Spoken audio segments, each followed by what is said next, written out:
Yo, what up guys, it's your boy Blue. Welcome back to another video, and today we're doing something fun. Today we're doing the hunter pet tier list. Now tier lists are taking over the WoW YouTube community, and I figured with my channel focusing a lot on pets, this would be the perfect video to put out for you guys. But here's the thing, given that there's almost 60 different pet families, I've narrowed it down to a top 20. Okay, some of these guys, they don't bring much in the way of utility or anything in the looks department, so I have just got it down to a top 20.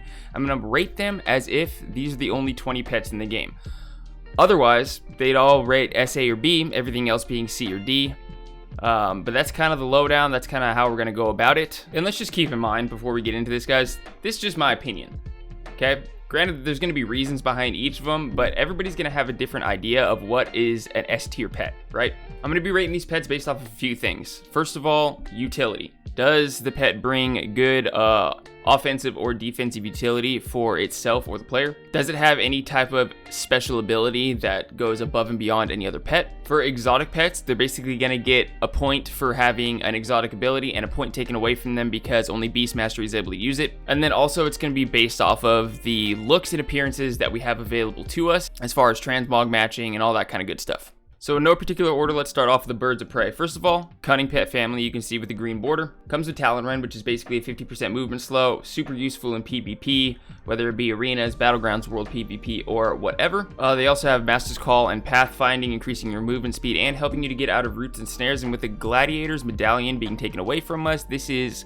an especially good pet for PvP. Not only that, they have a ton of sick appearances. I mean, you have the Dread Ravens, you have the Dread Rocks, you have Owls, Axebeaks, you have the blue and gold corrupted Dread Raven, as well as a pretty sick undead model that I showcased in one of my previous videos. With all that being said, given that these guys are basically only viable in PvP, you take it in PvE, but with raids and dungeons, you're really gonna want to go with Ferocity for the Primal Rage ability. Given that they're only viable in PvP, I really want to put him S tier, right? But since the Mortal Wounds debuff is better than slow, we're going to put him A tier. Next, let's talk about Camaras. Now you can see by the little star on the corner that it's going to be exotic, meaning only BM hunters are going to be able to use and tame them, but they also do come with an exotic ability.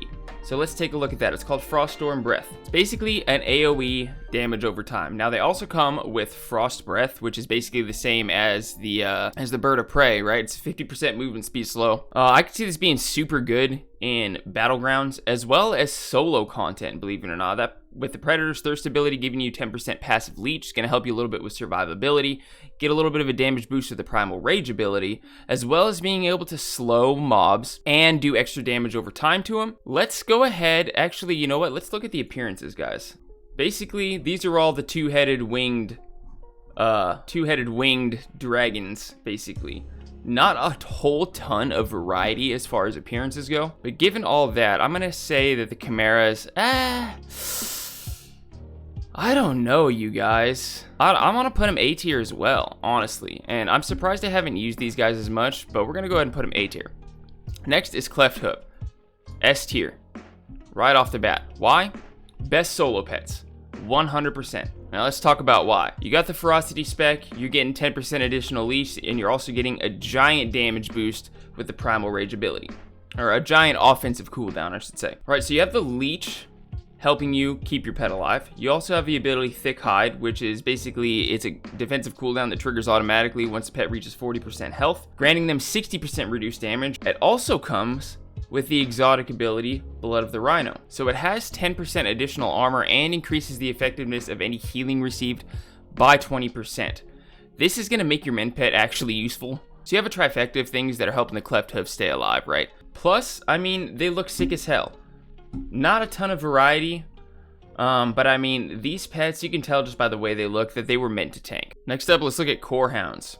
So they come with a 1-minute defensive cooldown for the pet, reducing damage by 50%. Ferocity spec, it's giving you Primal Rage and Predator's Thirst. They also come with the Molten Hide exotic ability, which basically, when the pet takes melee attacks, it's gonna set the enemies on fire. I had a viewer actually do some testing on this. The damage is so insignificant that you can almost not even consider this an exotic pet. Now, they do look cool as all hell. Not a ton of variety, but they look sick. Excuse me.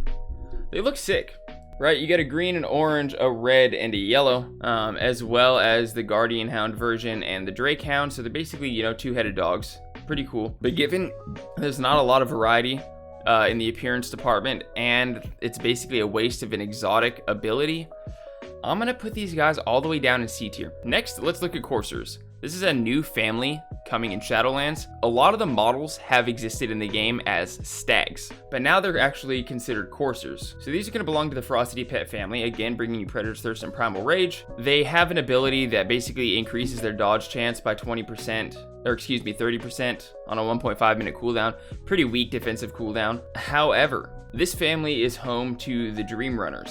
And now that's going to include models like Somber Dawn, Sinister Ley Runner, and the Devious Sun Runner. I have quite a few of these guys tamed already. I'm a little bit partial, so although their abilities and what they bring to the table, honestly, it would probably classify them as D tier.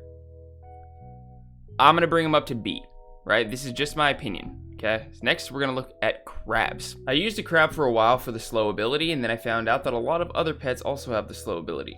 Right, and for the crabs, it's called Pin. It also brings Survival of the Fittest and Endurance training. Basically gives you 5% increased maximum health, as well as a defensive cooldown that belongs to all Tenacity pet family pets. This defensive cooldown, first of all, it's on a 3-minute cooldown. It says reduce all damage you and your pet take by 20% for 6 seconds. Very short amount of time, very low damage resistance on a very long cooldown. As far as appearances, some cool models, pretty monotonous for the most part. Crabs, I'm sorry to say it, although I used you for a while, you're gonna go straight in the D tier.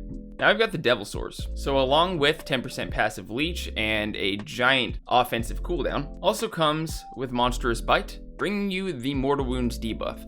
Hands down, the best pet ability for PvP. Now, the Primal Rage ability that belongs to all Ferocity pets is disabled in arenas. So that's gonna mark it down at least a notch, right? But it still works in Battleground, so if you're a Battleground person, by all means go with the Devil Sores.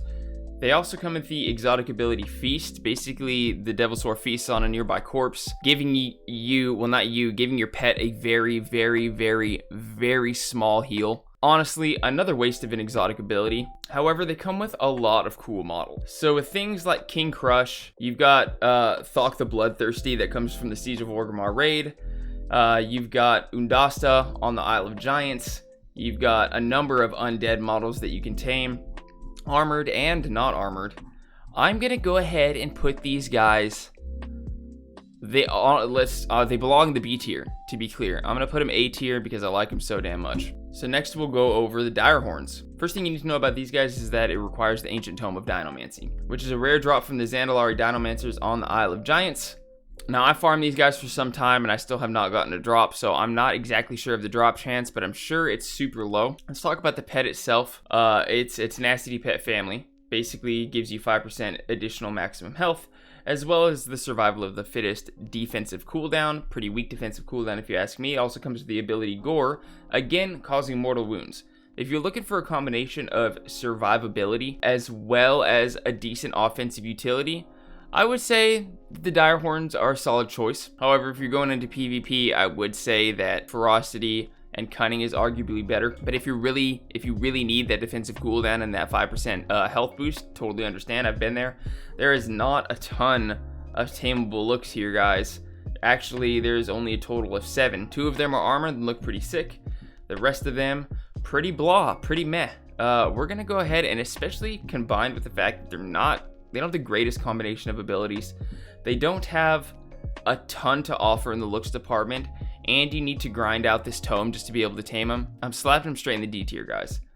Next is going to be the Feathermanes, another pet that you're going to need a tome to unlock, and it's called the Tome of the Hybrid Beast. Now, if you already played through Legion, you probably got it already, so it's not a big deal. They do belong to the Tenacity pet family, giving you just a little bit of extra survivability. They are not exotic, but they come with an exotic ability, and that's going to be the Updraft ability. Basically, it slows your fall speed. Super useful in World PvP, super useful in Battlegrounds, and it also comes with Feather Flurry. Basically, it's going to give your pet an increased dodge chance for 20 seconds. Not super strong, but it is going to help your pet stay alive just a little bit longer. This pet family carries looks such as the Larians that we're going to see In Bastion, we've got Hippogriffs, we've got the Owlcats, we've got the Wolfhawks, the classic Griffins, Wind Riders, just a number of really sick and unique models. And combined with the fact that it has the updraft ability, right? Normally you would need to take a Pterodax, which is an exotic. So this is the only pet that brings updraft for specs that are not Beast Mastery. And for that reason and that reason alone, these guys are going straight into the S tier. Totally worth the grind. So let's move on to the Hydra. Hydras come with Acid Bite, which causes the Mortal Wounds debuff, great for PvP in all situations. Belongs to the Tenacity pet family, gives you a little bit of survivability. Not a ton of variety as far as looks go. They basically have 3 heads. There's one that comes from the Blackwing Descent raid called the Camaras, which is basically the only look that's really worth hunting in my opinion. So with the combination of those 3 things, he's gonna go C tier, guys. So let's talk about lizards next. Another Tenacity pet. As far as looks go, not really anything to offer. Honestly, the coolest one is going to be the Saber Tusk. It does cause a Mortal Wounds debuff, belongs to the Tenacity pet family. We're going to go C tier again. But I think that's about all you need to know for these guys. Let's talk about mechanicals. Now, the mechanicals come with Defense Matrix. It's a 50% damage reduction for 12 seconds on a 1-minute cooldown. It's a decent defensive cooldown. It only affects your pet, not you, but still, like, if you're trying to keep your pet alive, it's not too bad. Now, it's a Cunning Pet family, giving you the Master's Call ability, allowing you to get out of roots and snares. It also increases your movement speed by 8% passively. Now, these 2 abilities, you know, Defense Matrix combined with the Cunning Pet family, it's not the greatest combination. Usually, if you're going with Cunning, you're playing PvP, and you're going to want to go for the slow ability or the Mortal Wounds ability, and not so much the Defense Matrix or any pet only defensive cooldowns. Gnomes and goblins can tame these guys right out of the gate, but hunters from other races, you need the Mechabot Imprint Matrix, which is basically crafted by engineers, so not super difficult to get. You got the Mechanical Phalanx coming out of Bastion, pretty sick look. You've got Mechanical Tigers, you got things like Mechanical Chickens, Mechanical Gorillas, you got the Mech Spiders, you got the Mechanical Wolves, you got a Mechanical Axebeak, Rabbit, Squirrel, Sheep, Iron Scorpions, Mechanical Striders. You've got a ton of really cool looks. This combination of abilities is not super potent in any type of content in particular, but given that they're kind of exclusive, you know, that you need the Mechabot Imprint Matrix, and you've got a lot of really dope models for the mechanical pets here, we'll bump them up to the A tier. Yeah, let's put them B, because looks is basically all that they have to offer, along with exclusivity, right? It's not that hard to get the Mechabot Imprint Matrix, but whatever. So next, let's talk about the Pterodaxes. This is one of my favorite pet families in the entire game. I don't play Beast Mastery anymore. I play Survival. But for BM, it's a really good pet. It's a really good pet. Especially, this is like a go-to world PvP pet, because you've got Master's Call, getting you out of roots and snares. You've got Pathfinding, increasing your movement speed by 8%, and again, comes with the ability Updraft, just like the Feathermanes, right? So if you're fighting on top of a cliff or on top of a hill, you can just cast that Updraft ability, reverse disengage off the edge, and you're good. We all know that in world PvP, your ultimate goal should be staying alive, not getting kills, and this is going to be the most potent utility as far as that goes. Also comes with the Ancient Hide ability. It's an automatically triggering defensive cooldown, reducing the damage that your pet takes by 60%. So this is going to help a little bit with that. Not a large variety of pets, of models for the Pterodax here. However, I would say they all look pretty damn cool, and I'm particularly partial to them. So I'm going to throw these guys up in the A tier. What would have bumped it up to an S tier would have been making it a Ferocity pet family instead of Cunning, right? Because it would have been especially useful in Battlegrounds. Either that or having a little bit better of a defensive cooldown, or maybe just a different special ability other than Ancient Hide. Let's move on to the Raptors. Raptors are my go-to pet for PvP. Why? They're cunning, so I can get out of roots and snares and I can move faster, right? They come with Mortal Wounds, hands down the best PvP ability in the entire game, especially the combination of Mortal Wounds and the Cunning Pet family. Plus, they have a ton of sick looks. You know, matter of fact, I actually just tamed every single raptor in the game, just for the hell of it. But they come with models like the Falcosaurs, the Spiky Raptors, the Ravasaurs. You've got the armored saddled raptors. And coming in Shadowlands, once we hit level 51, we've got a mummified Ravasaur that we're going to be able to tame in the King's Rest dungeon. Not exotic, so any hunter pet specialization is going to be able to use it. These are going straight into the S tier, no questions asked. So let's look at Serpents. Serpents come with a pretty weak defensive cooldown. They also belong to the Cunning Pet family, bringing you pathfinding and Master's Call, allowing you to get out of roots and snares and giving you plus 8% movement speed. Not a ton of cool looks in... ooh, you know what? I changed my mind now that I'm looking at them. First of all, Cloud Serpents belong to the Serpent Pet family. So if you are exalted with the Order of the Cloud Serpents, you'll be able to tame Cloud Serpents. And there is a lot of cool Cloud Serpents that you're able to tame. Arguably the coolest models in the entire game. You've also got the Abyss Worms. You got the Eel Serpents. You got the Giant Cobras, which, by the way, once we hit level 51 in Shadowlands, you're going to be able to tame that Temple of Sethralus boss, which is super dope, once again. You've got the Mana Worms. There's actually a lot of cool models here. I'm surprised I haven't given these guys the time of day. So in the looks department, 100%, I would say S tier. In the functionality department, maybe a C. We'll throw these guys up in the B tier. Next to the spiders, I used to use this pet exclusively in Battlegrounds, not only because you get the Primal Rage ability and the Predator's Thirst passive giving you 10% leech, you and your pet 10% leech, but they also come with Web Spray, which is a 50% movement speed slow. I love the slow ability. Any pet that brings a slow, and the reason why is because it slows your pet for, it slows your enemy for 6 seconds, and it's only on a 10-second cooldown, so 60% of the time, roughly, your enemy is going to be slowed. This is going to be great for survival, closing the distance between you and your enemy, or for marksman and beast mastery. It's going to help you keep distance from your enemy. Not only that, Primal Rage, let me just read this to you because I don't know if I've read this to you yet in this video. Increases haste by 30% for all party and raid members for 40 seconds. 40 seconds, guys.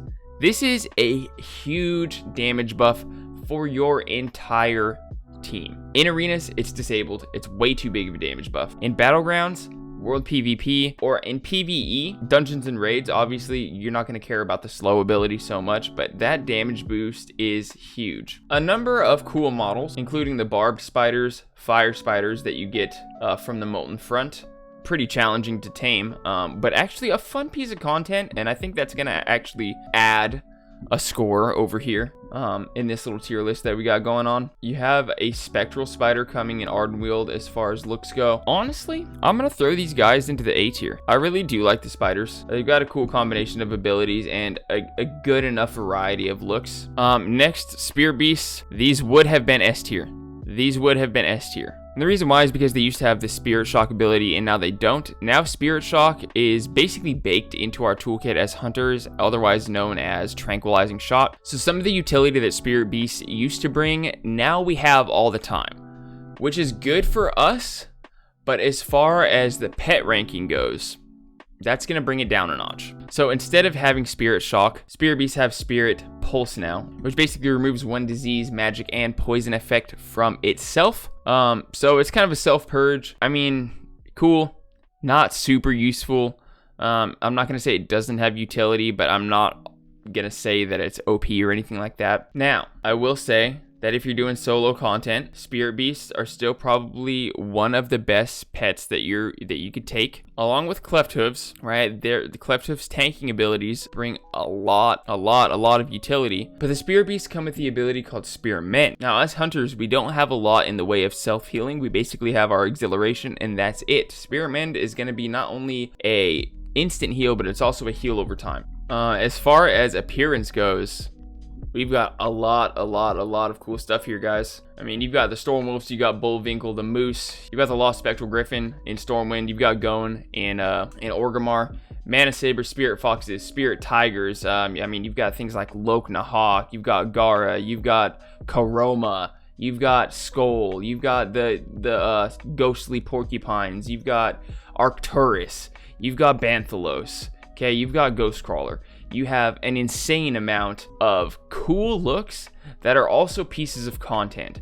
Dang, you guys, we're We're going back up to the S tier, not for performance, but because of the content that Spirit Beasts bring and the wide variety of appearances. We're getting down there, guys. Hounds. Hounds is what we're talking about next. Appearances, abysmal. I absolutely hate the appearance of every single Hound in the entire game. Even the upcoming looks that we're getting in Shadowlands, pretty just meh, honestly. Like, I would put these D tier. However, guys, if you're playing Beastmastery Hunter in PvP right now, first of all, I would kindly suggest switching to survival. But if you are playing BM in PvP right now, I'm sure you've noticed that your pets are just getting absolutely nuked, and you're not having a very easy time reviving them with a 4-second pet revive.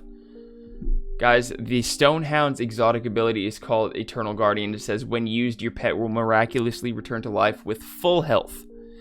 If you're playing BM, if you're playing PvP, if you're having a problem with your pets getting absolutely nuked, take a Stonehound. They belong to the Tenacity spec, so you get a little bit of extra survivability with you and your pet, kind of.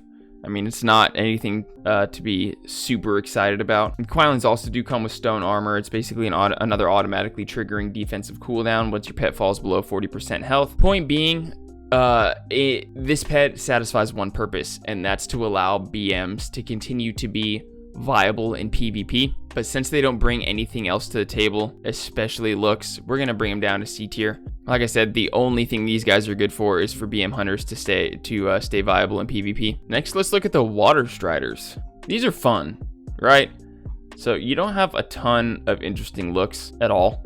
They are exotics, only BMs are going to be able to use it. They belong to the Cunning Pet family, giving you plus 8% movement speed and the Master's Call ability. They also come with Soothing Waters. So it's basically a self-purge. It used to be, again, removing 1 enrage and 1 magic effect from an enemy, but basically now that we have Tranquilizing Shot, it's changed to a self-purge, so it's gotten a little bit weaker, in my opinion. It also comes with the ability Surface Trot, allowing you to walk across water. Damage will cancel the effect. It's fun.